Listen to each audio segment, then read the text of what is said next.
Evening, everyone.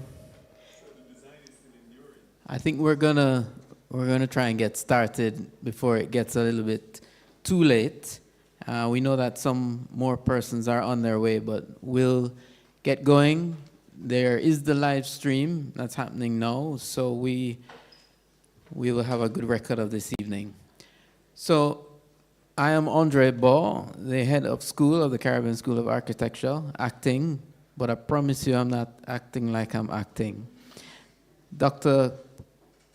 Kevin Brown, our president, Dean Dr. Newville, president of the JIA, fellow lecturers, students, parents, architects, welcome. This evening's lecture, as entitled by our presenter, is The Father of Jamaican Architecture, Wilson Chong, Untold Stories of the National Stadium. So before we start, I just wanted to extend a special thank you to our small team that's really helped to organize everything. I want to mention our archivist, Ms. Salima Oti. I also want to mention our procurement team that has been steadfast trying to locate certain drawings that we'll talk about later. And also, I want to make special mention to Dr. Pat Green and Dr. Elizabeth Pigou-Dennis. And I just wanted to share a little story about how we got here today, just a very short one.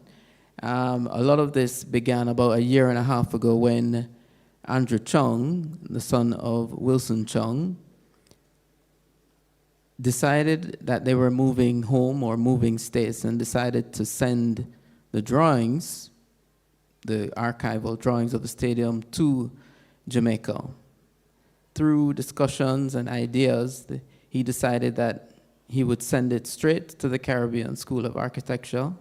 He had read articles by Dr. Pigou-Dennis and Dr. Pat Green, and eventually we had, or on my desk landed a piece of paper saying we have some goods to be collected. Now, I had no idea what these goods were, who Andrew Chong was, or anything. Later, Dr. Pat Green started a small group at the JIA with the intention of creating a Wilson Chong archive.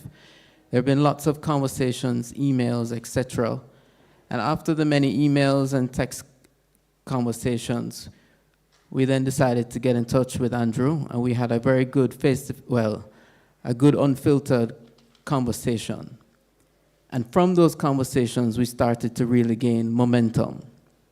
Now, I bring this up especially for our students, just to remind everyone that emails and text messages of today are really great as tools for documentation of conversation, but live, unfiltered telephone conversations are really very important for us to establish collaboration and gain momentum. Also, to our fellow lecturers, this also reminds us of the importance of publishing our articles. Had Andrew not read about articles written by Dr. Pat Green or Dr. Pigou Dennis, maybe those drawings would not have made their way home. So just a kind reminder to everyone that this is all very important.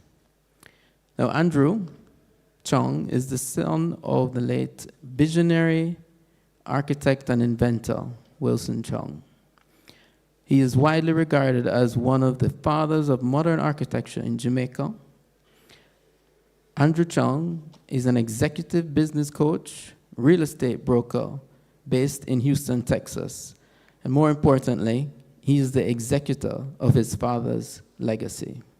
So please welcome Andrew Chong to the podium.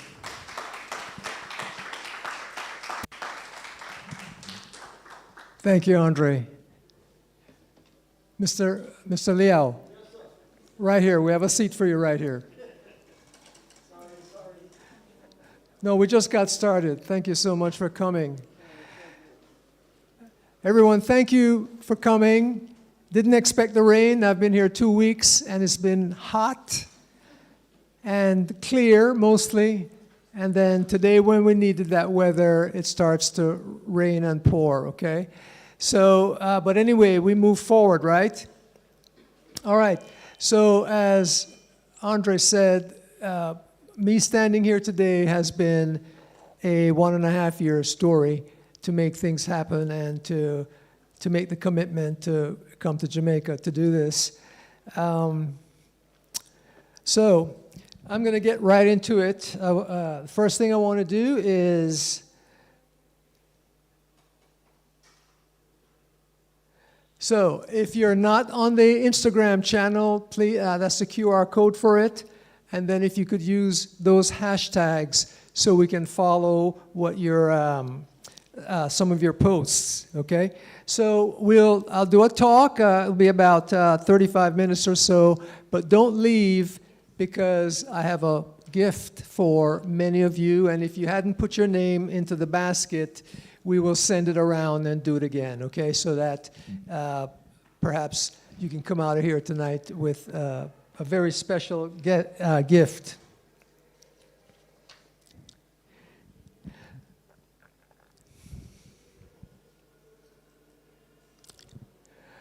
I want to take us back 63 years ago to a warm August day, August 5th, 1962. The opening of the National Stadium. Rain had soaked the field. There was a heavy rain that morning, and there was water on the track. It's probably rain like this, but it happened in the morning. But the weather settled down, and the skies cleared up. The guests and dignitaries started to arrive. Sir Alexander Bustamante and Norman Manley were there, as well as Governor Sir Kenneth Blackburn, and representing the United States, Vice President Lyndon Johnson, and other representatives of other nations. Many of the cabinet were there, as well as prominent business and cultural leaders. There was a legion of journalists of all stripes, radio, television, and film, both local and international. Completed just days before The stadium gleamed. Its sweeping stands and graceful roof drew the gaze of all present. It rose from the earth as a testament to national pride and determination, its groundbreaking design signaling a new era for the island. The presence of storied leaders and international guests spoke of Jamaica's rising place on the world stage, while the newly completed stadium stood not just as a structure, but as a bold symbol, unyielding and filled with promise. From that day forward, it would play a dominant role in the life and growth of the nation. Every Jamaican athlete who made a name for themselves on the world stage first made their name as a rising star on the track and field of Jamaica's national stadium. The air buzzed with anticipation, the weight of history mingling with the lightness of new beginnings. Each excited murmur in the stands echoed the country's dreams, proof that through perseverance and shared purpose, even the wildest ambitions could be brought into radiant reality. Representatives of the project team stood on the receiving line. Herbert MacDonald, chairman of National Sports Limited, was instrumental in guiding the project. V.C. Smith led the building committee. E.J. Medley represented the skilled Jamaican craftsmen whose sweat, broad shoulders, and muscles brought the stadium to life, working valiantly to realize a national dream. At the heart of the project was the architect, the visionary entrusted with building a venue for the 9th Central American and Caribbean Games and the site for the independence ceremony, which was to take place that day at midnight. His vision produced a stadium unlike any other, futuristic, graceful, unmatched, and a symbol of Jamaica's aspirations. On that historic day, the architect, Wilson Chong, stood nervous and fidgeting, but filled with quiet pride, ready to greet Princess Margaret and the Earl of Snowdon. The National Stadium was a life-changing achievement which would forever define his life and career. But how did he get here? A boy from Franklin Town, running around the dusty fields of St. George's, standing among the island's most powerful political and cultural elites, and greeting the royal representative. We have to go back 10 years to his first significant commission, the Marley Grandstand, otherwise known as the Little Ascot Racecourse Grandstand in Old Harbor. It was an impressive structure. It marked the first application of a triple cantilever structural design in the Western Hemisphere and the first use of precast concrete in Jamaica upon its completion in 1953. Its elegance drew widespread attention, earning him accolades and establishing his reputation as a visionary architect. Articles appeared in prestigious American and UK magazines.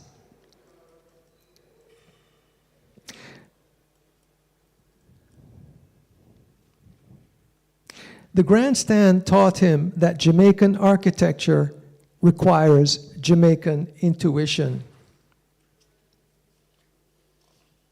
Thank you, Andre. Foreign models could not address tropical airflow, rain drainage, or community flow. Furthermore, even small shifts made a big difference. Minor geometric adjustments had huge implications for how the crowd experienced the space. He realized the grandstand was like a sketch, a concept study in real life. I tested angle theories, observed crowd dispersal, studied how sound carried under metal roofing, and learned where light fell across afternoon seats during matches. He also said, Marley gave me the confidence to step forward in design conversations without shrinking from imported authority. I told myself I could build something bigger and not just build it right, and I did. As his name began to circulate among the influential circles of Kingston, his work on the grandstand hinted at greater things to come. It prefigured the very design of the National Stadium.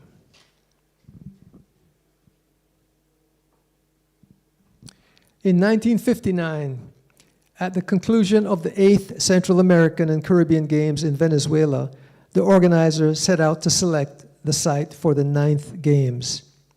It was first offered to Puerto Rico, but due to several large projects and commitments, they declined. Then it was offered to Jamaica, who accepted to host the 9th Games in 1962. This was an audacious move due to the fact that no suitable venue existed on the island, and a new stadium would have to be built.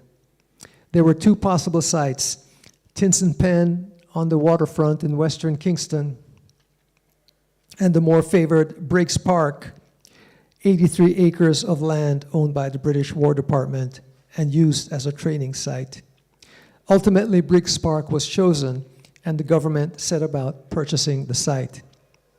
The project was opened for formal tender for a stadium that could be completed quickly, representative of Jamaican independence, capable of hosting not just sport, but nationhood, a structure to symbolize dignity, unity, and arrival. Several firms, including foreign architects, submitted proposals. The major contender was the British firm of Norman and Dauburn, formed in 1934, which had been operating on the island for 2 decades. They had completed several major infrastructure projects, including the buildings at the Montego Bay and Palisados airports, now Norman Manley International, and the Victoria Pier Market. A dozen years earlier, in 1945, they designed the campus for the University College of the West Indies, now the University of the West Indies. The National Stadium was the biggest and most prominent project for the government, and Norman and Dauburn set about winning the contract, as did every other firm, including Wilson Chong and Associates. The design of the National Stadium wasn't born from ego or mimicry or foreign blueprints. It was born from listening to land, to people, to breath, to movement.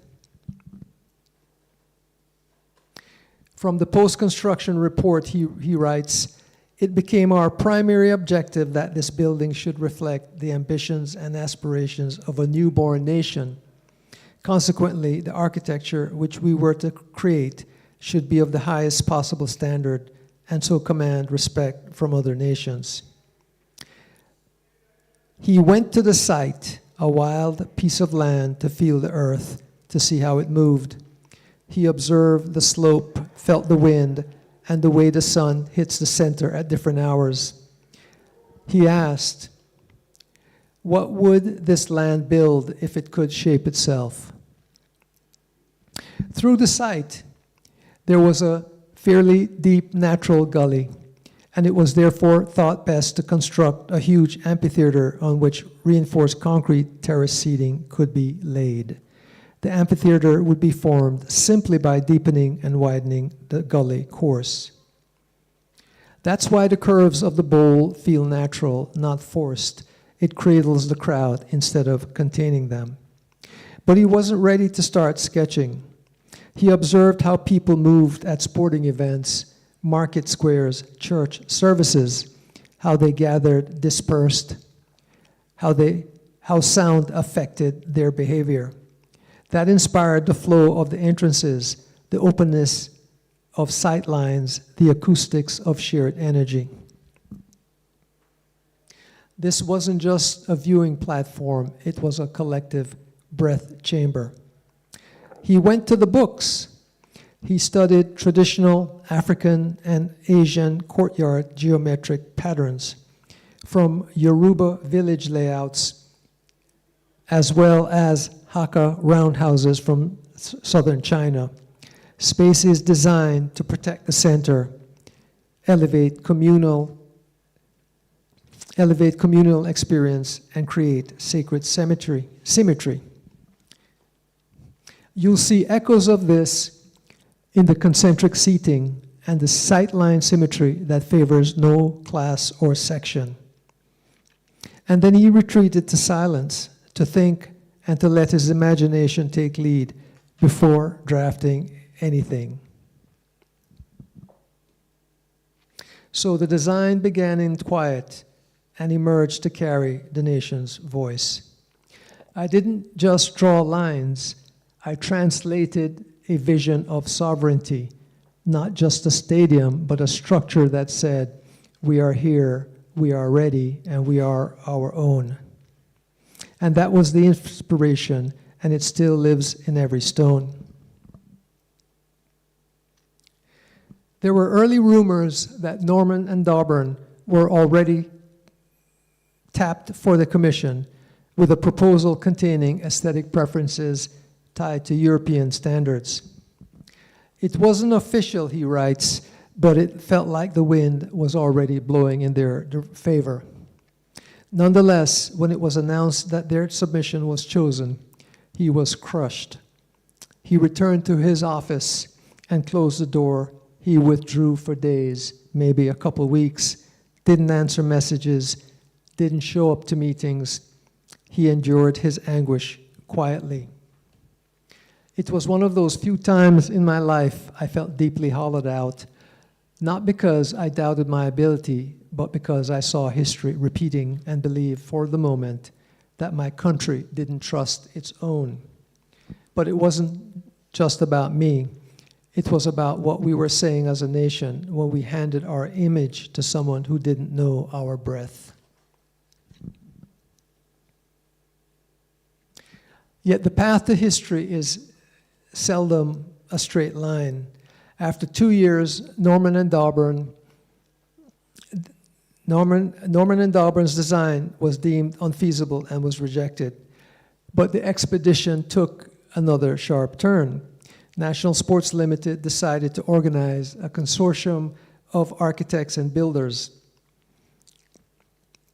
But very quickly, negotiations broke down. And then the call came. The tide turned. The internal voices shifted, and someone in the ministry said plainly, "We want this to look like us." Edward Seaga, then Minister of Development, was one of the key figures who supported the local vision. He believed it was time for a Jamaican mind to shape a Jamaican monument. Wilson Chong was not the first, nor the second. He was the last desperate option. And thank goodness, we don't know what the stadium would look like if another architect designed it. But I think you'd agree it stands today, enduring, awe-inspiring, and majestic. And suddenly I was back in, not triumphant, just anchored, because I knew then that I had been chosen not out of favor, but out of alignment. In the end, the design that was born from the land was the one that rose from it. The lessons from the Marley Grandstand had found their full expression and formed the logic behind the National Stadium's open bowl, sweeping bleachers, roofless sky exposure, and uninterrupted sightlines. Wilson Chong & Associates was awarded the contract in the first week of April 1960 for the design and the coordination of all works. Working against the clock, the following operations were completed. Design and cost analysis, 6 weeks. Working drawings, 8 weeks. Bill of quantities, 6 weeks. Tendering, 6 weeks. Evaluation of tenders and award of contracts, 6 weeks. The contract sum was £600,000. The bulldozers arrived in December 1960 to begin sculpting the land. Doesn't sound like much today, but in January of 1961, the guest speaker at the groundbreaking ceremony was American Olympian Jesse Owens, who gave one of his gold medals from the Berlin Games to the Stadium Hall of Fame. But the project stumbled out of the gates. Sorry, I think I pointed in the wrong direction. But the project stumbled out of the gates. The first contractor poorly coordinated the trades, as well as mishandling the contract. There were labor strikes and bad weather. Finally, this contractor was removed in February 1962, with only about half the works completed and a bare 5.5 months left before the opening of the games. So things started to move quickly now. I'm going to quote from one of the experts, Dr. Elizabeth Pigu-Dennis, who's sitting right here, from her very important article, Island Modernity. The basic design of the grandstand of the stadium is a tripod in reinforced concrete, from which a curved cantilevered beam springs, and the roof is a 4-inch thick concrete shell spanning between the beams in a circular cylindrical pattern. The structure of the grandstand consists of 22 arched concrete frames, each connected to its neighbor in a combined footings and grade beams. Each of the frames extend into a 68-foot cantilever, and the shallow concrete walls shade nearly half the seats. Chong succeeded in pushing the limits of concrete and steel. The completed execution merited mention not only in the prestigious Architectural Forum, but his work was featured in 15 overseas publications, including the Architectural Record. So from this picture, you can see where they built the inside leg of the cantilever. That's the leg that faces the field. And that's the leg that the bleachers would eventually rest upon. So they built those first, and then they built the back of the grandstand next. And they built several, they formed up several of them and built them in batches. This is one of my favorite photographs. The pressure to build under an angry sky. All right, so they're almost done with the 22 cantilevers. This is the underside of the cantilever, showing the foundation as it's being formed. And if you look and see those risers, eventually the bleachers will rest on those risers.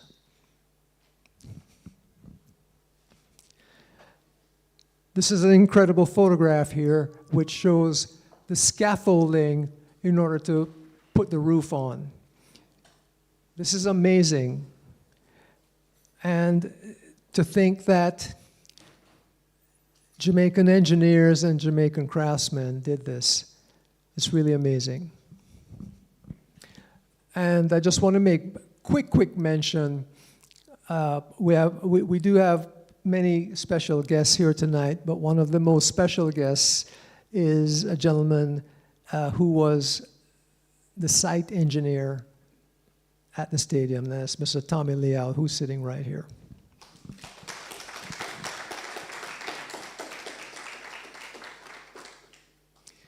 Here we see the earth embankments that will hold the whole structure on either side.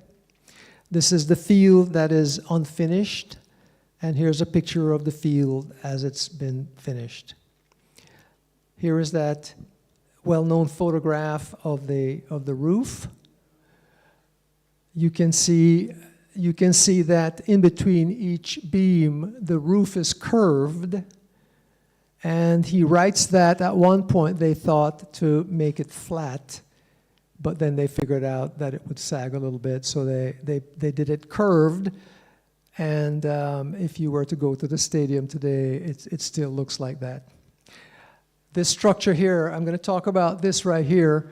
I don't know if too many people still remember that the stadium has a velodrome, right? A cycling track, okay?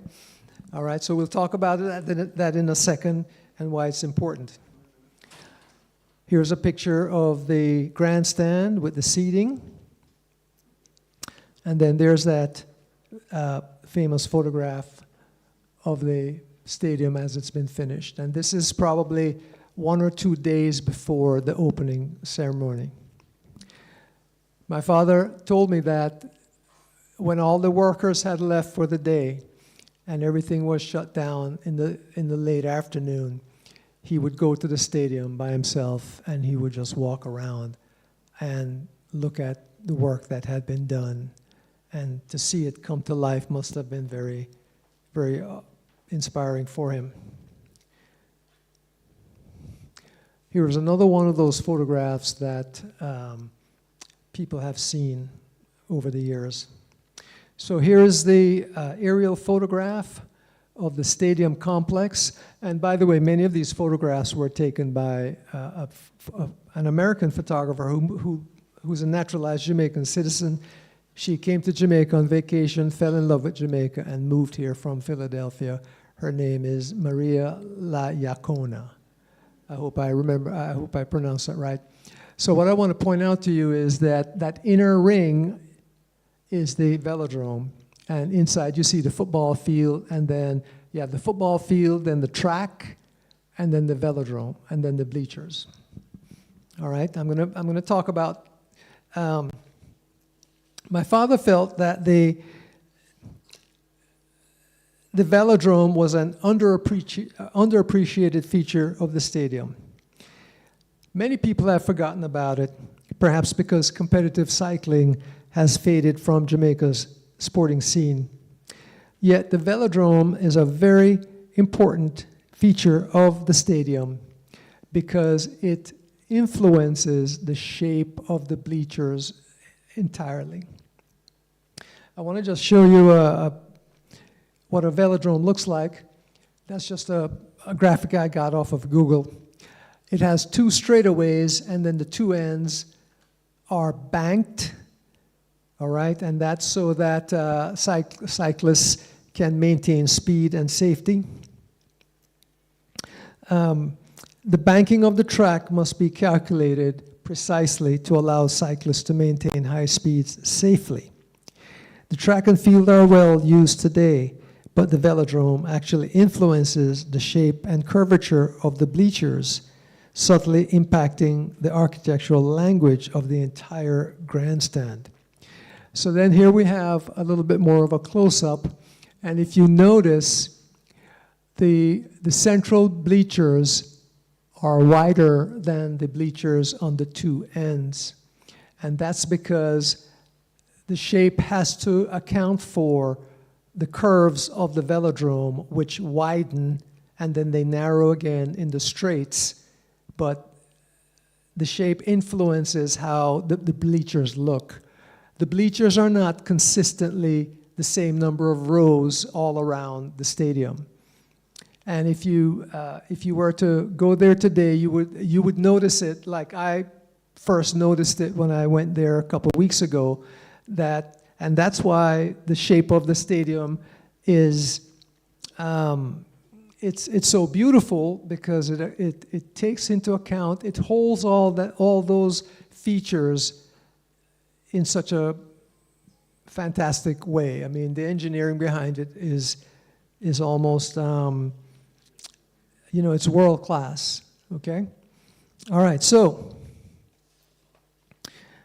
their names are largely forgotten, but to recognize the building trades who, with singular focus, took the project across the finish line with only days to spare are Morris Sibley and Robinson, Site Work Architects, Wallace Evans and Partners, Consulting Structural Engineers, A.D. Scott, Caribbean Construction Limited, General Contractors, Leonard I. Chang, Engineers, BGW Costin and Partners, Quantity Surveyors, TC Coswell Earthwork Subcontractor, EK Powell and Associates Electrical Works Subcontractors.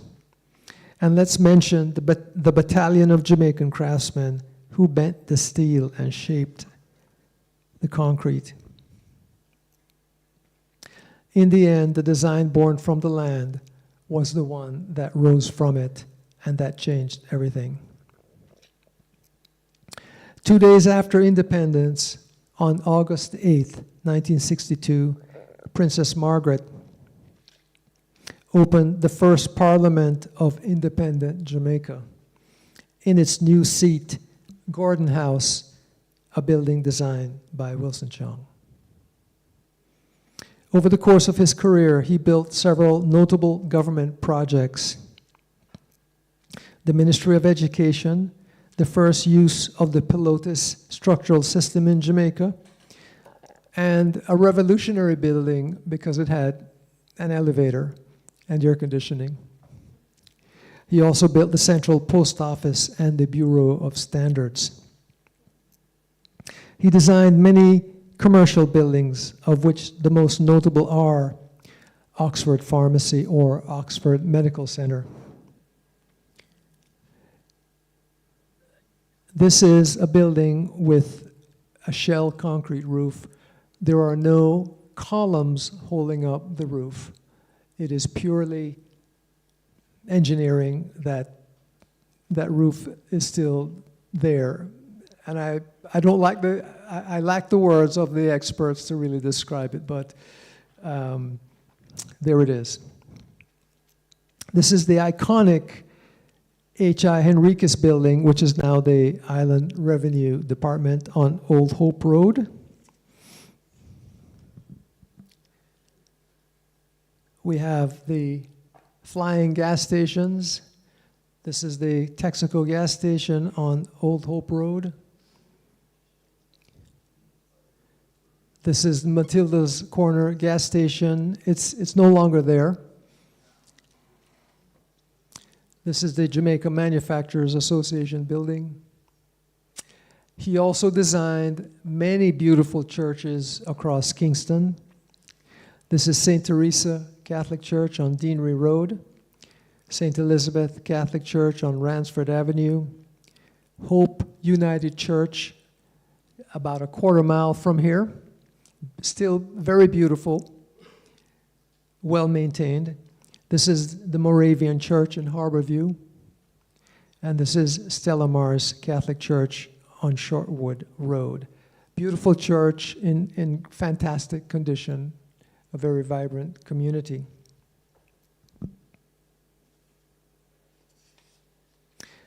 He designed many residences around Kingston, but of particular note is the Duhaney Park Model Home.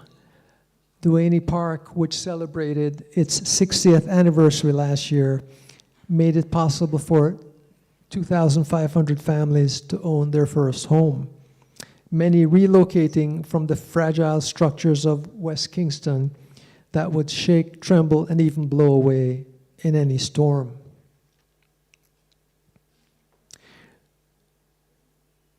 This innovative system of prefabricated houses made it possible to have a price that many people could afford.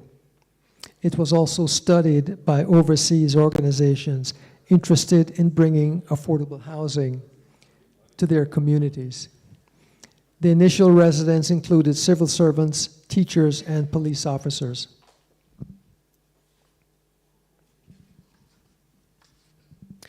Today, Duhaney Park stands as a vibrant, thriving community that has endured. I think my father would have been very proud and humbled by how many families his work impacted. But my favorite and another masterpiece was his personal residence at 54 Norbrook Drive.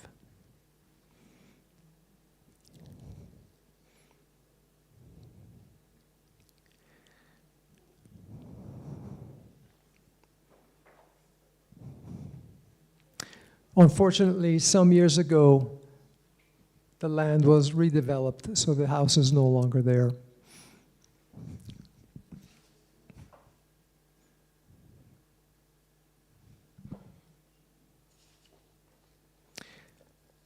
In his spare time, he was president of the Jamaica Society of Architects, city architect, chairman of the Town and Country Planning Authority, chairman, Advisory Planning Committee, chairman, Professional Practice, Jamaica Society of Architects. He was amply recognized for his groundbreaking work. The first Governor General's Award in Architecture for the stadium, the Aztec pin from the Mexican College of Architects, the Silver Musgrave Medal, the Centenary Medal from the Institute of Jamaica, and the Commander of the Order of Distinction, Jamaica's second highest civilian award for outstanding contribution. But most of all, he was husband and father to his 6 children. When he returned home to Jamaica upon graduating from the University of Illinois, he was anxious to start working. He was excited to show what he could do to make a name for himself and to show his family that their sacrifice was not in vain. He stood on the edge of a time of great promise. The world was healing from the ravages of World War. The island was recovering from the devastation caused by Hurricane Charlie, and conversations about independence were growing louder and louder. Jamaica needed to be rebuilt and built, and the barely 30-year-old Wilson Chong, newly minted architect, Jamaica's first, stepped into the breach. You, just like him, stand today on the edge of a brave new world. There has never been a time in all of human history like today for you to reach your full potential and to achieve anything you dream. We are living in the greatest age of abundance ever known to man. You have more resources available to you at your fingertips than ever thought possible. We are in the golden age that has been dreamt about by philosophers throughout all of history.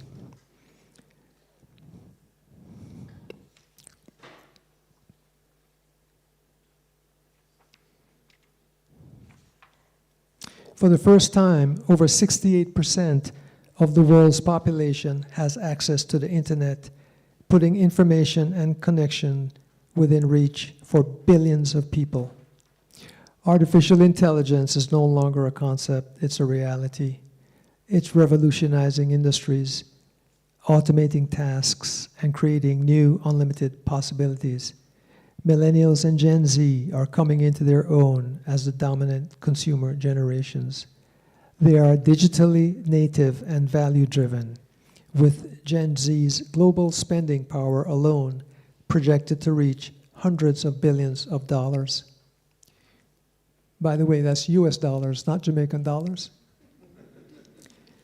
They're changing how we design and build, from sustainable materials to community-focused space and smart cities. Now, more than ever, the world needs visionaries. The future is not something you merely observe, it's something you must design and build. You are the architects of this age. You are the architects of cities yet to be built. You will be asked to create spaces that are not only beautiful and functional, but also sustainable and resilient. Your work will shape how billions of people live, work, and interact. You stand on the shoulders of giants. Those who came before you have handed you an exceptional legacy. Many of you will make a name here on this island. Some of you will return to your homes and make it there. Some of you will fly away from here and make your name on the global stage. When my father arrived at the university in November of 1943, he was 21 years old. There was snow on the ground. He'd never been that cold in his life. He clutched a small suitcase with its meager contents. All else was just dreams and imagination. When he returned home to Jamaica, he had a new title behind his name, architect. He was now equipped with the knowledge and expertise to build anything he imagined. to build his wildest dreams, and he did. As you dream, dream big. Dream your wildest dream. As you leave these halls and classrooms, know that the world needs the visionary, the architect. Go into the world and design and build the world you want to live in.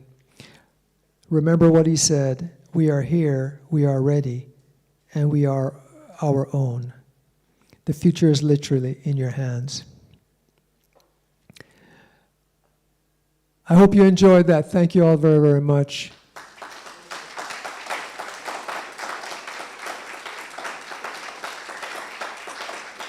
Thank you. So we're not done yet. I have some gifts. So if you hadn't put your name in the basket, please do so now.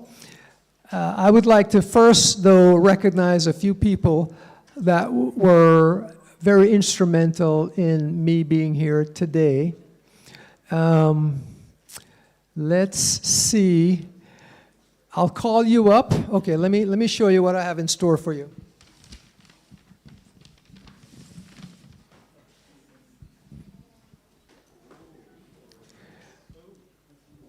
So fill out one of those cards and put your name in the basket.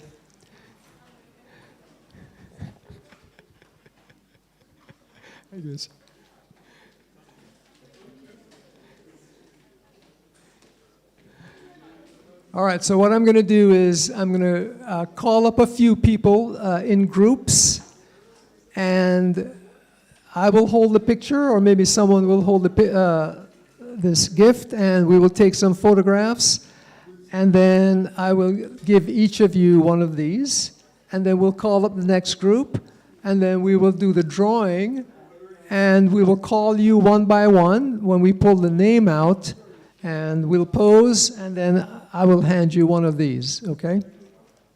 All right, so I'd like to, yes. The first article I read, which really fired up my imagination, was your article, Dr. Elizabeth Pigu-Dennis, Island Modernity. So I'd like you to come up.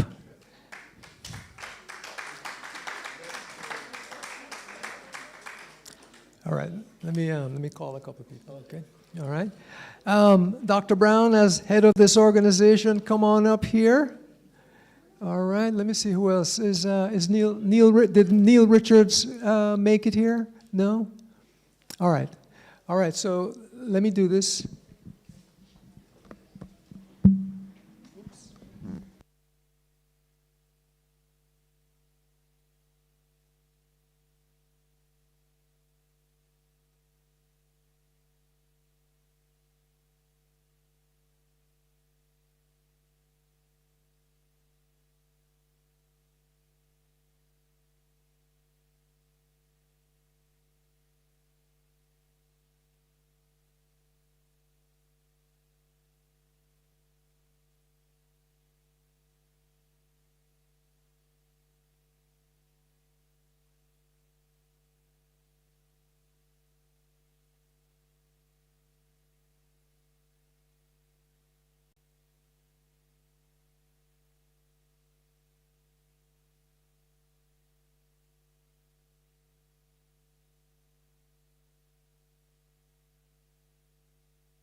All right, so I've had such great support from some old friends.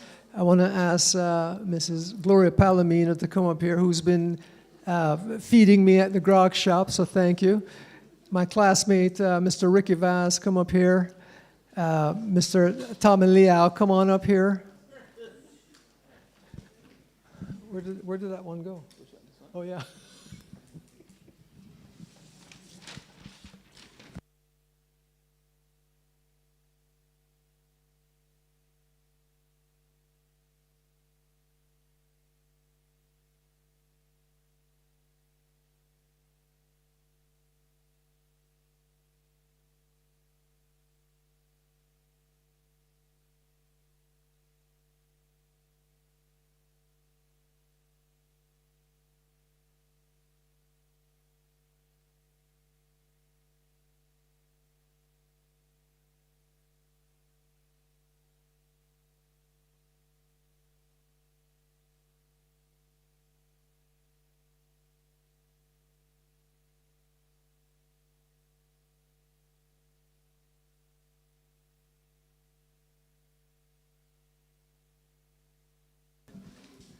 Okay, so I wouldn't be here if not for Andre Ba and Salima Ati. So you guys come up here.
All right. Who's got the basket? Can we get the basket?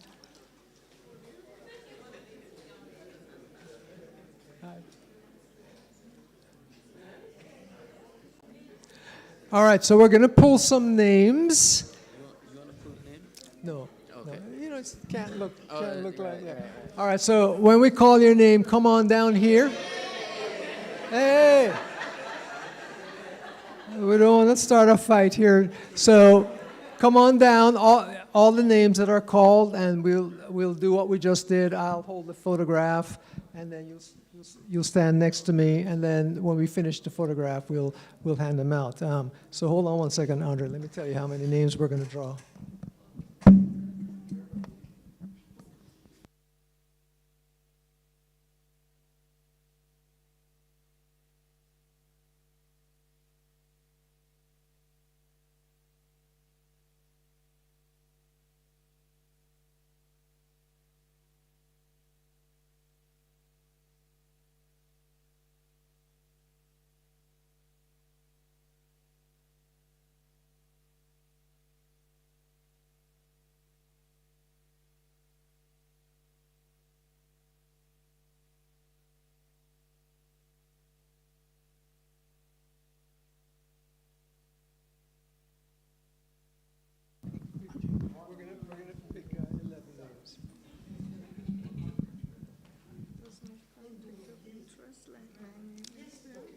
Well, we got to throw it back in. Omari Rat. Omari Wright.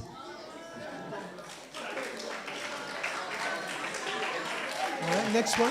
Yeah, just put it aside. Next one. Congratulations. These are not fortune cookies. Dominique Thomas.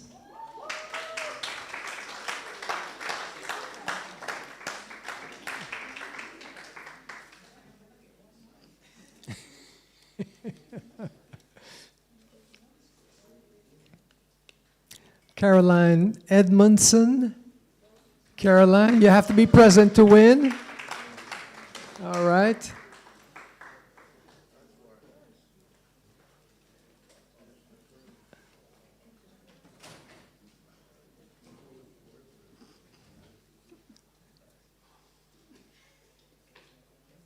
Somebody has bad handwriting here.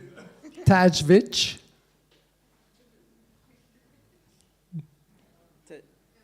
Tajik Grant. Tajik Grant. Sorry about that. Sorry about that. Oh,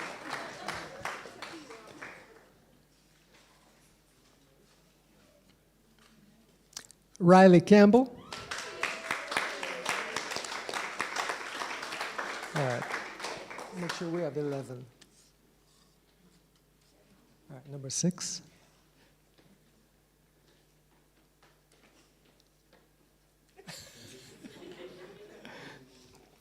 All right. He already got one.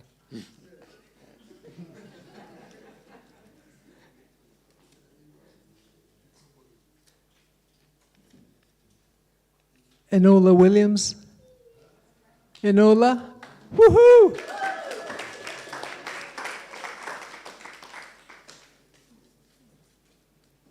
Keep going.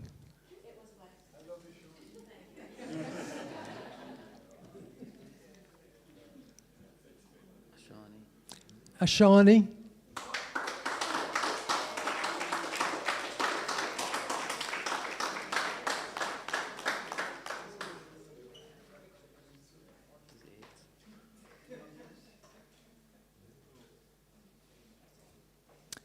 Donna Miller. Donna.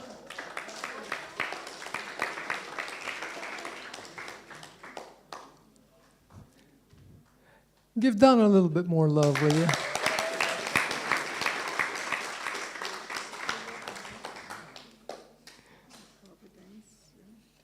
Providencia. All right.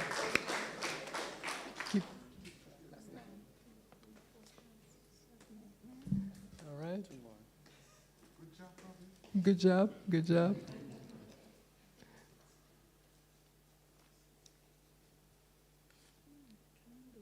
Candace Davis. All right.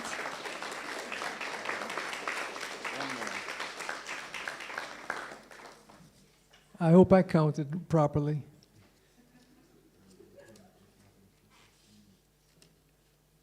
Giovanni Sadler.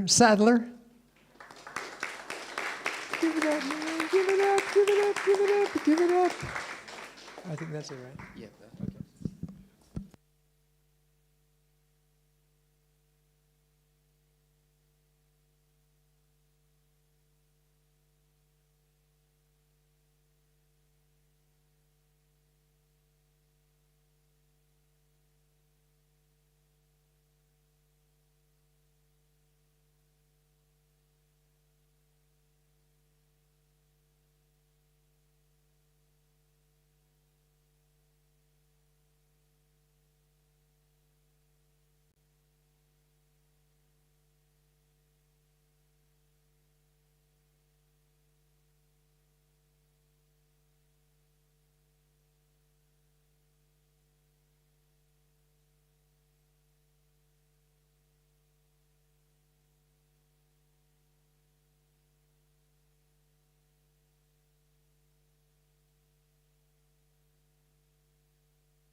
Do we have any questions for Andrew? So I'll get it started, and then I see 1 and 2. I just had a question, Andrew. What was Wilson Chong like as a father? Are there any tips that maybe you'd like to pass on? What I didn't mention here is that my father had arthritis all his adult life, and it had fused his spine in his neck, and he had to turn his whole body to see. However, he still drove himself every day, and but I will tell you that he was always in discomfort. He was always taking pain medication and so on. And it got so severe that he started to walk with a stoop. He was bent over. And one day he was heading out to Yalis in his car, and the steering column broke, and the car went over into a ditch and turned over. And the Good Samaritan, the driver behind him, drug him out of the car and took him to KPH, and then he went over to Natal Hospital. And he came home and recuperated for about 6 months before going back to work. But the crash straightened him out.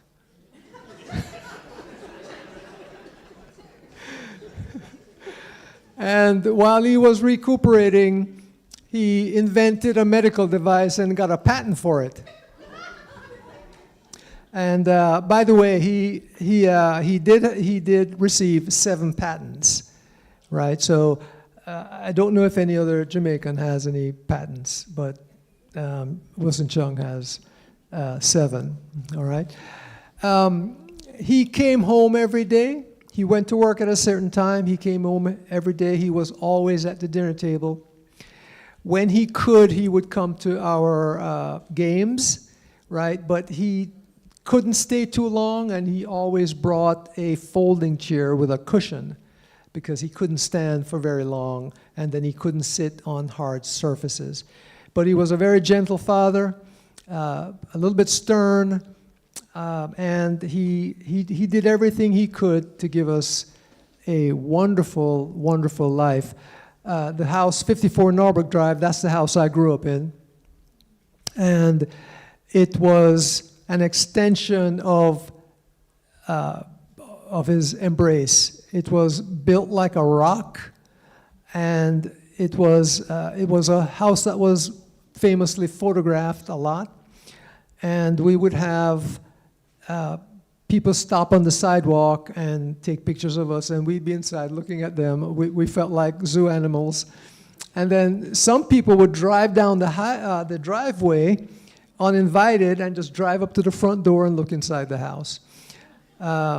It was a wonderful place because it was the headquarters of the family. We had a pool back there, and all the cousins would come over, and the aunts would go in the kitchen and cook up some good food and stuff like that. So that's where I spent my childhood, and I really truly believe that it was a marvel. By that time, he had mastered the concrete shell and the curves and all that kind of stuff. I will mention one thing that I overlooked when I had the list of the dream team. Wallace Evans, I will mention, and his son Clifford Evans. When my father got the contract, he was handed the keys. He could hire anybody he wanted. At that time, I think there was this sentiment that he should hire Jamaicans, and he did. But the preeminent concrete engineer in Jamaica was Wallace Evans. Wallace Evans was a naturalized Jamaican. He came from Wales, where he was well known. He was the members of all these engineering societies. He had built some very, very important structures in Jamaica. And when my father got the contract, there was only one man he wanted, and that was Wallace Evans and Clifford Evans. And if you go to the stadium today, there is not a crack in that cantilever. That thing is as solid as a rock. It's as solid as granite, right? That roof will never come down. It will be there for another 100 years, all right? And that is due to the people who engineered it and then the people who built it, right? And people like Mr. Tommy Liao right here, who I was so shocked to learn that you were coming to the meeting the other night and to meet you. I'm so happy to have met you. We're gonna be best friends. My friends came up to the house, right, and we had some good times at the house. Yeah, so he was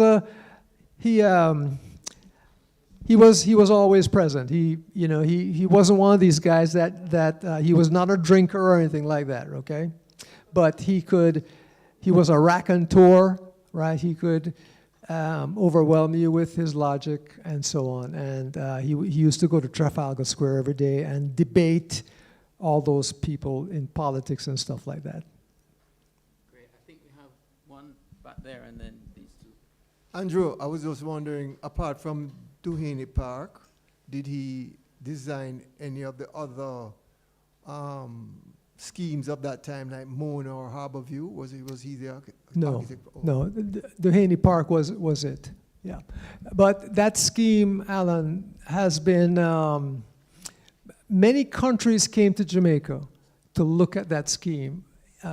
People from Brazil, the UK record and stuff like that came to look at that scheme because it was so innovative. That scheme is built on piers, not a flat slab. And so that was one of the innovations that would bring the cost down. Okay, and then all the four walls and the roof and the floor were manufactured in a factory. So they could just build them one right after the other, keep the same quality, and so on and so forth. All right, so that's why when they could sell those things for 1,750 pounds in those days, which was very, very affordable. Yeah. Yes, Mr. Vaz. I just had the pleasure of sitting with Mr. Leo. This construction, guys, was 14 months for that stadium. Now, we have watched construction during our entire lives. That's like the most incredible fact of it all. Mr. Leo was 28 years old. So he's little man, or little boys that built that stadium. And that is a testament to Jamaica. Yes. Pleasure speaking with you, sir. Very good. Yeah, remember, I just want to point out that Jamaicans built the National Stadium. From top to bottom, Jamaicans built the National Stadium. Now, you must understand, in that era, we're still struggling to come out of colonialism, right? Jamaica was not that advanced in terms of construction and so on. So it was the thing of that era that when they had any big infrastructure projects, they would bring in experts from overseas. Okay, and then this was, and then as you heard in the story, it first started out with a UK firm that got the contract in the beginning. All right, so if you can imagine what a stadium would have looked like if that UK firm had built it, it wouldn't. I don't know, you know. Yes. Just a quick question. What has happened to all his drawings? We are dealing with that right now. Okay. At one point, they were removed from Jamaica for safekeeping. This is after his death. And the family had already left except for my sister. And she was juggling 3 kids and selling 2 businesses, and she also was migrating. And so she brought them out of Jamaica, and we had them in Houston, Texas, where we settled. Okay. And then last year we connected, and they're in Jamaica now, and we are they're at the Queens warehouse. So we're trying to get them out of the Queens warehouse. No, the reason I asked, I remember years ago I went to where he lived, and in this house with hundreds of drawings, and I often wondered what happened to them. Yeah, that's 28 Roosevelt Avenue, yeah. Right, which was a family home which he turned into an office, and he operated out of 28 Roosevelt Avenue his entire career. Okay. Yeah. Thank you. Students, let me get a question from a student, man. I came all this way to meet you guys and to give you this story here. Let me have a question from a student. I think Riley has a question.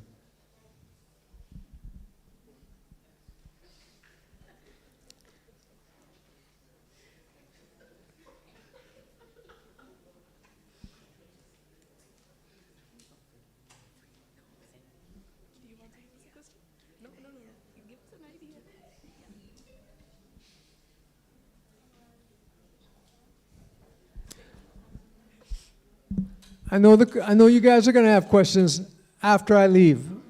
So let's have them now. All right.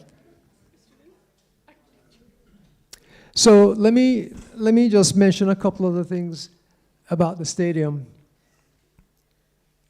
When they poured one of those frames of the cantilever, one of them was incorrectly poured. And they had to stop and get some engineers involved to test it to make sure that it could bear the loads that it was designed to bear. Otherwise, they would have had to demolish it and redo it. And it was tested to specifications. So it was okay. And then they continued with the building. Now, I will update you about the stadium. Some of you have seen some renditions of what they're going to be doing. They will keep the grandstand. However, the velodrome is in disrepair. It hasn't been used for many years. It hasn't been maintained for many years. The concrete is aging right now. And if they wanted to fix it, they would have to rip it up and redo it. And the engineers in the room know that a velodrome, those angles and those slopes has to be, I mean, it's you know, you got to know more than, you got to be an engineer to do these things, okay? So they're going to remove it, and that's the space they're going to create in order to add the 10,000 seats that they plan to add. So they're going to take out the velodrome and add seating, all right? And then they're going to cover the bleachers in order to provide shading and stuff like that. So the grandstand will stay. Now, what I didn't go into is that structure underneath the grandstand, I don't know if you guys know this, is 5 stories of offices. Okay? When I say offices, the first story is changing rooms and team rooms and so on. There is a floor that's for the press. I think the top floor is for administration, and there's 2 other floors. I can't remember what they're for. There's a cantina in there somewhere, and so on. Okay, so National Sports Limited, which is now Independence Park Limited, I think it's called now. That's where their offices are. Okay, it's underneath the cantilevers. If you get a chance to go, you ought to go, because it is still awe-inspiring. It looks good. It's a little bit beat up, and it could use a pressure washing and a paint job, but it's the structure itself stands as it was built 63 years ago. Yes, sir. Hi. You actually mentioned about the refurbishing and remodeling that they're planning. What do you feel about it? The plans. What do you feel about the plans that they have for it? Well, I was distraught when I first heard about it, but then when I started learning about what they were going to do, I felt better about it. You and I chatted briefly. These structures need updating. Many stadiums across the United States, even the old homes, when you rebuild a home, it's got the newest technology, it's got the latest designs and so on. I am happy that they're not going to remove it. But we live in this age now where, better seating, better experience for the crowds. I would imagine that Jamaica is hosting a lot of international visitors nowadays because of track and field and soccer and this, that, and the other. The Olympics is coming up. I don't know if there are going to be any more soccer matches there, but we are constantly hosting visitors at the stadium complex. I heard once that it's the most photographed building in Jamaica. That pleases me. At one point, there was a postage stamp with the stadium on it. So that building, it's not even a building. It plays a role that supersedes the building. You know, it's something that every Jamaican knows about. And so you owe it to yourself to go to the stadium to see it in its form today, because when they do the renovations, it's going to look completely different. Especially the architecture students, if you can do a tour of it, it would be, I think it would be very beneficial to you. All right, one more, yes. So thank you so much for, being willing to do this. You're very welcome. Anecdotally, I was one of those students that almost 20 years ago, we were running around trying to find drawings and original photos of your dad's work. So this is a treat for me, especially, and amongst other things. But if there was, with all of the buildings in your dad's catalog, his body of work, which building, if you had to padlock yourself to it and preserve it, which one would you keep? If you had a choice, which one would you keep? Stadium not included, because I know the stadium is here. Which one would you keep? Well, that's a very hard question, because the one that's near and dear to my heart is the home I grew up in, 54 Norbrook Drive.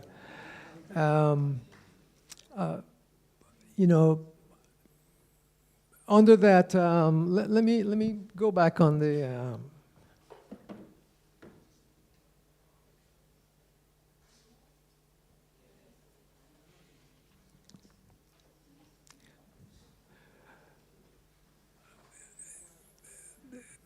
Inside those doors, under that roof, it's open. There are no columns inside. Right? If you, for the architecture students in here and the engineers, when you look at this, it's amazing to me that they were able to make the forms,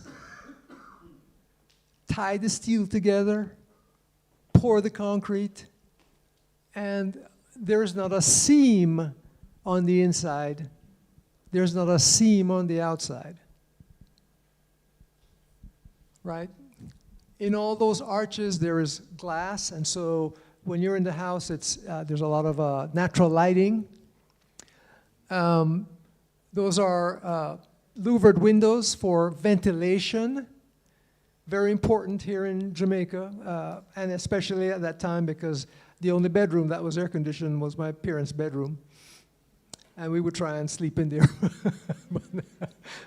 That was a no-go. All right.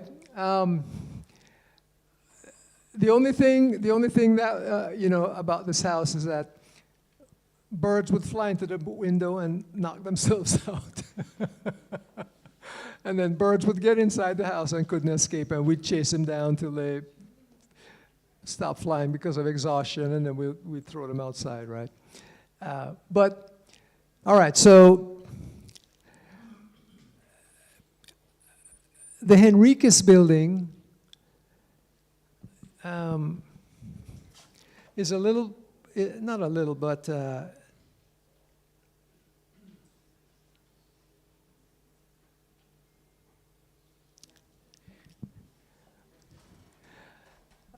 I can't stop looking at this house, at this building. You know, the Breeze Salil right here. I'm trying to figure out how the heck did somebody sit down and make all those shapes. All right? So that's That's one of them. You know, the Oxford Pharmacy. Those curves, man, they're just sexy, man, I'm telling you. I don't know what the architectural term is, but they're sexy, you know? It's like, you know, you got to keep your eye on the road, you know, when you're driving by these buildings. The Texaco Station, right? So many. I don't know. No comment.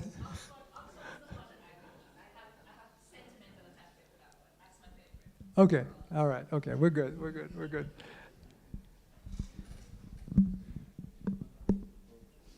Good afternoon. Yes, At what point in his life did he design this building?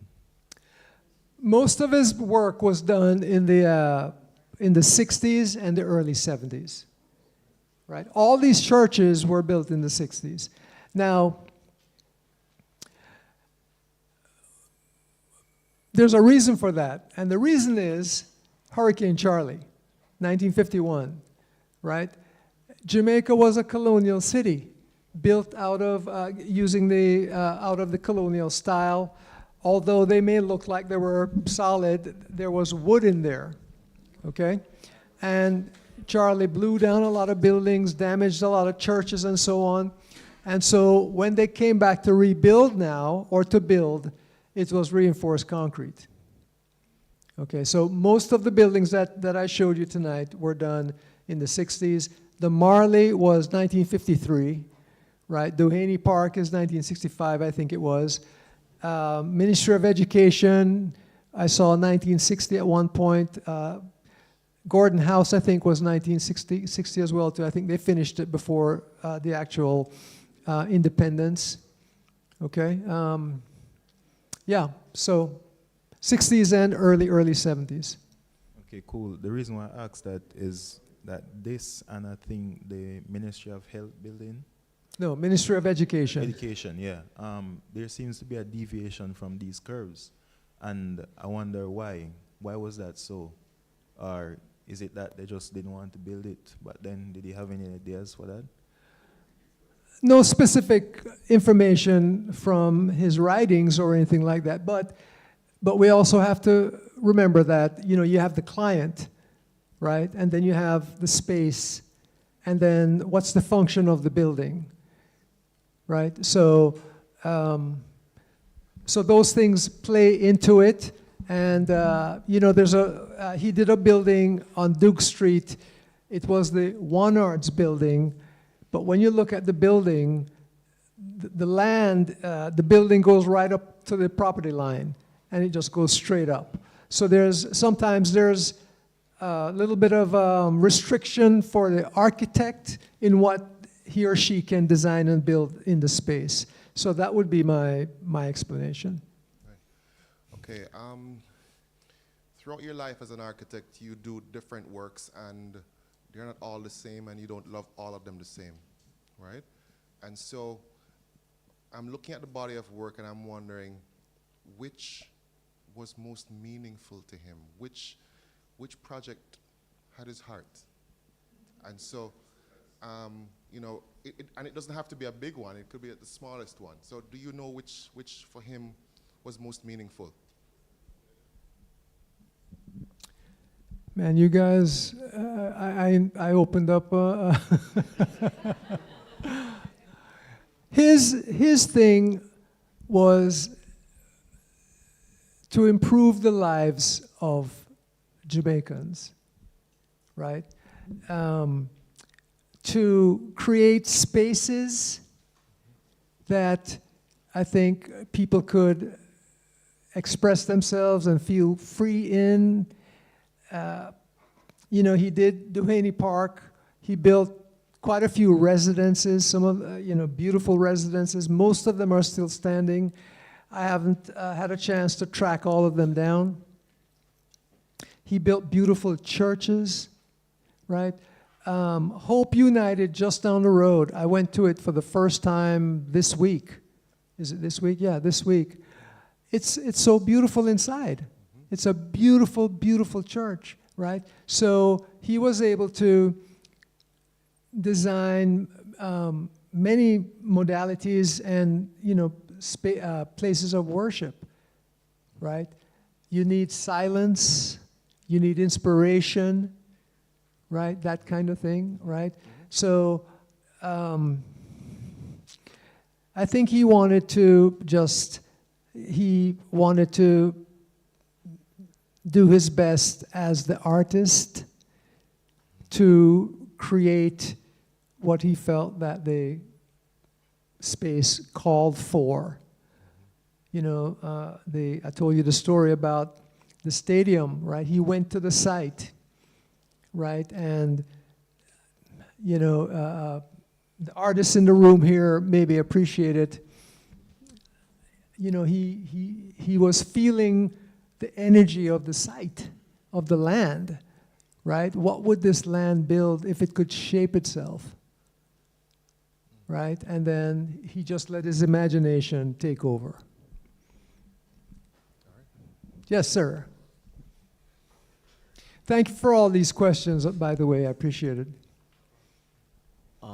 Okay, so I apologize if I may have missed the answer for this earlier. I came late. Sure. But considering the timeline of his works, I knew it might have been a bit unorthodox due to his architectural style, the way how he has the curves and the shells and all.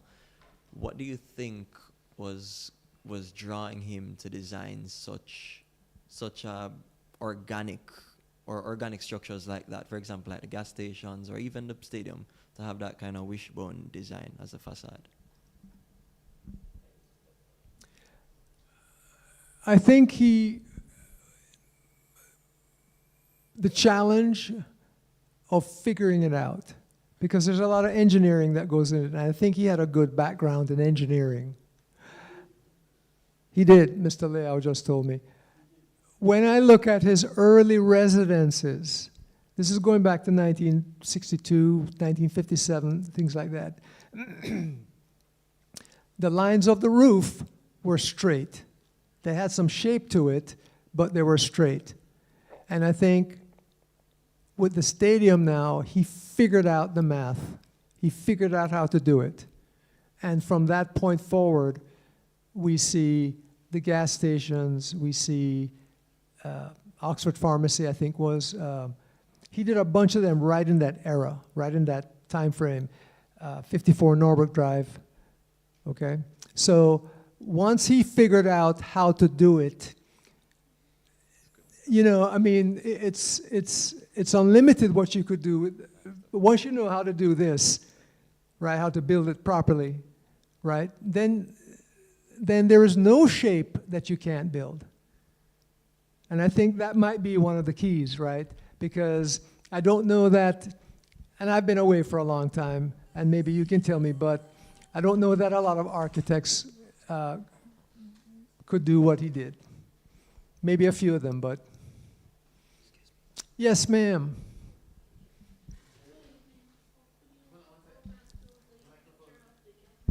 The gas station, yes.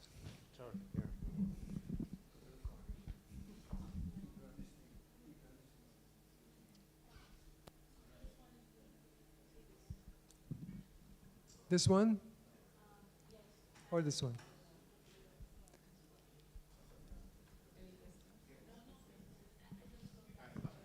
Yeah.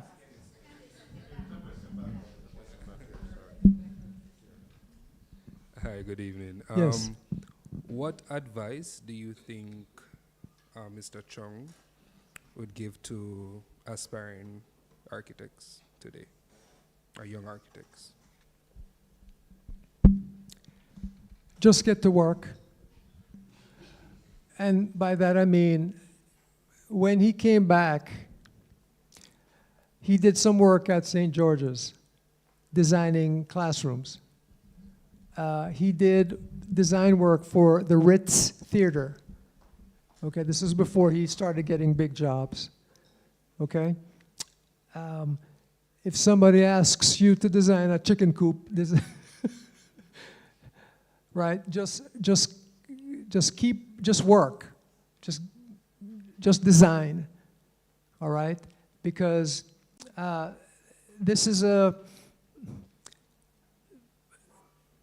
you have gifts and talents, right? And the only way they come out is if you work. All right? And when I say work, start sketching, right? Start putting your name out there. Start putting your sketches out there, right? And if some commissions come in, small ones, take them. Just do them, right? Because you need to be able to do some stuff, build some stuff, okay, no matter how small it is, right? So I think when he came back, he took every job, I think, okay? He taught some classes, all right? So in the architectural field, I think you have some latitude to do several different things, many different things. All right, but just go out there and start and make a name for yourself. And the only way to do that is to work. I don't know if that's too broad, but it's okay.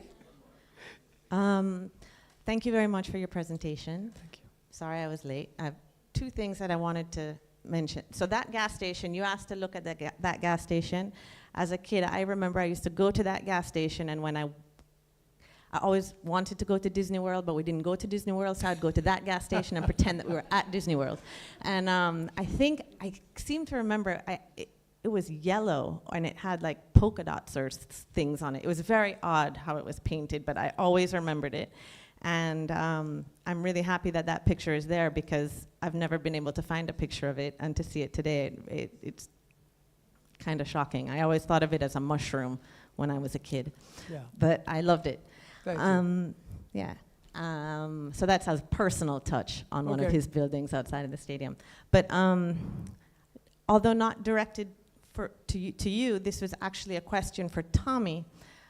We're hearing from a son's perspective. I'm curious, Tommy, from working perspective with him, how was that experience? And do you have like an anecdote maybe from the stadium as we're here, or in any of your work time with him? You're living in 2025. Everything today is cost. Can you imagine how much it's going to cost to build formwork like that today?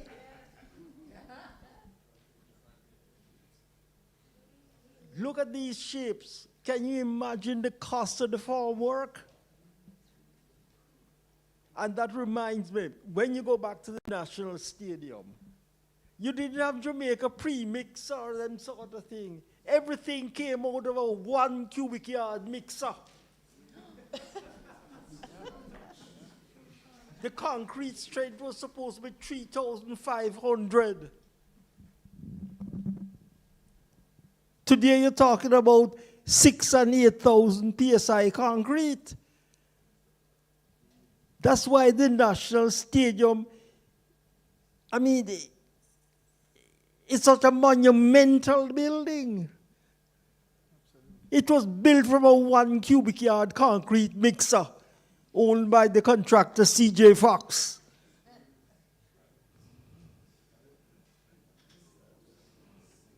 Sure, they had problems. One or two of the structures, one or two of the beams in going up, they had to hit them down because it didn't come up to strength.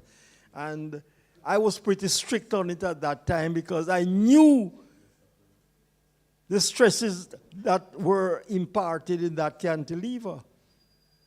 When they pulled the formwork on the cantilever, it dipped down 11 inches.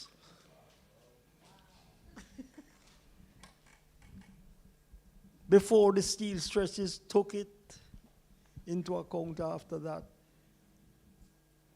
So it is a monumental building when you consider that it is 63 years old, built by Jamaicans. Those workmen, God knows where they are today. In those days, every counter used to walk around with a big box. And you see saw stick out of it, and that's how they built this thing. From the shed, they would walk out every morning with them box, open them toolbox, and start to work on site. It was amazing. It was an experience. Think of it in the context of the era. I heard you asking about architecture today as it is. Today it is all economics. Economics, economics, economics. And that's why you see so much steel structures are going up today. Because the farm work to build a multi-story building in concrete is, I mean, the cost is fantastic, man.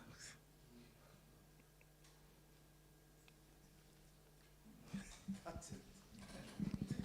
I think That was good. That was good. Thank you, Tommy. Thank you. Yes, ma'am.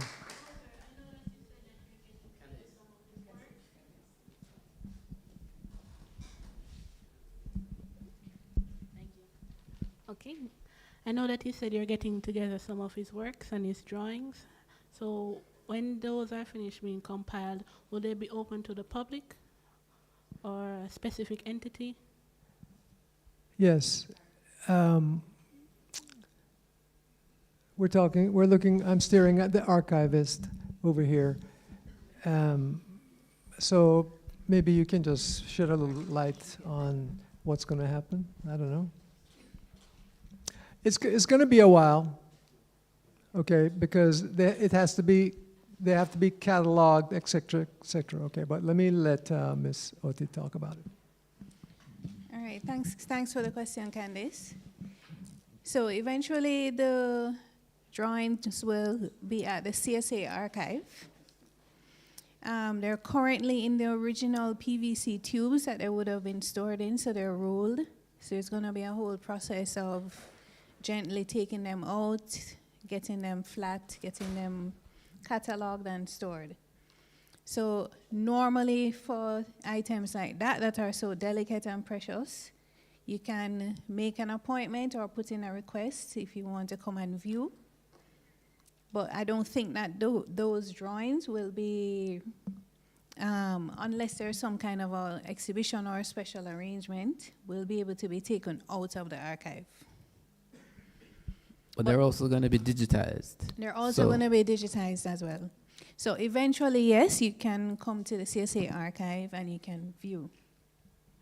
And if there are any professional entities interested, there's a fee, right? Yes, there will be a fee for anyone interested in research, any kind of research, if you need the drawings for your research or anything of that nature. All right, one more. Yes. His entire career was in Jamaica. Yeah, for sure, for sure. He was, the family is rooted here, and he was, people knew his name, and, if you've traveled or if you've lived anywhere, especially in big cities, you know that you could go there and not know anyone. Whereas in Jamaica, you have your family, your extended family, the people that you went to school with, your colleagues, and so on, right? So he was an important contributor. He was always talking about architecture. He initiated some of the first, the code of practice that architects work with today. He initiated that.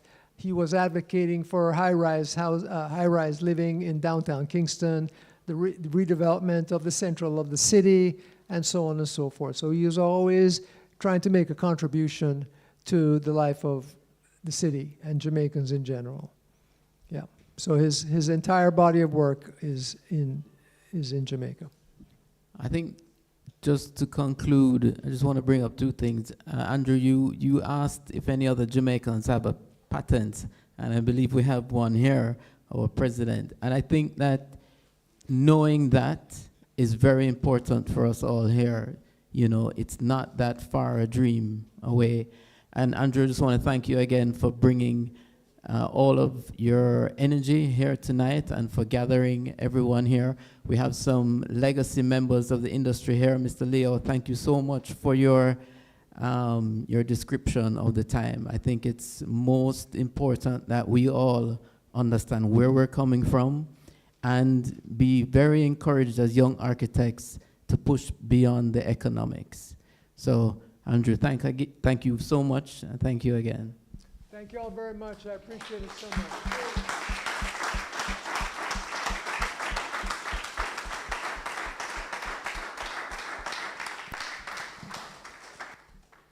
Please feel free to hang around. But just before you go, this has been quite an inspiring presentation. Good evening, everyone. My name is Kevin Brown, president of UTEC.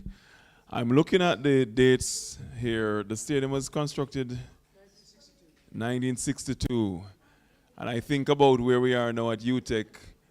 We had our first graduates in engineering in 1961 from UTEC. And I see some alignment with the history of Jamaica here, because you have this great architect, Mr. Chong, and then at UTEC you have the Caribbean School of Architecture, the largest architecture school in the English-speaking Caribbean, that continues the tradition of creating great architects for our region. And I want to just thank you for this amazing lecture. And I hope that our students are now inspired, that you are taking on a field that transforms our landscape and leaves a legacy. Many, many years after Mr. Chong has passed, the stadium stands. And I've been there so many times, and I'm sure every visit after this lecture will never be the same, because now I know the history. I've seen those beams, the cantilever. I'm regularly in the grandstand. Never thought about it until this lecture, in terms of the design that went into it and how much of a pioneer your father was. So I want to thank Andre and the team in architecture for this lecture, and thank you so much for coming from Texas to be here and for this wonderful gift. And I thank you all. When I looked at the weather, I wasn't sure who would turn up, but I hope you've enjoyed it. And as I said to the students, be inspired. And I'm sure inside this room is the next Mr. Chong. So thank you again. Let's get me, you, Andre, Mr. Leo for a picture. Right? Tommy, come in.